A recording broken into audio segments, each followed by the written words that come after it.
Hi hello friends, నేను మీ Raghu mechanic. ఇది వచ్చేసి బైక్ ఇంజన్లో ఉండే క్రాంక్ అసెంబుల్. ఇది ఈ విధంగా ఇంజన్లో ఫిట్టింగ్ చేయడం జరుగుతుంది.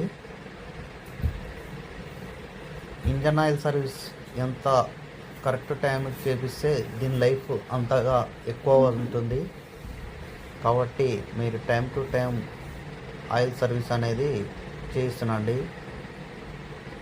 దాంట్లోకి వెళ్ళే ఆయిల్ ఆ రాడ్డుకి సప్లై అవుతుంటుంది. మధ్యలో ఆయిల్ అనేది ఎంత తొందరగా క్లీన్గా నీట్గా ఉండి దాన్ని సప్లై చేస్తుందో అది ఎక్కువ రోజులు లైఫ్ ఇస్తుంది మనకి. కాబట్టి మీరు time to time oil change, bike service చేయిస్తే పార్ట్స్ అన్నీ నీట్గా ఉండి ఫ్రీ మూమెంట్ ఉంటుంది.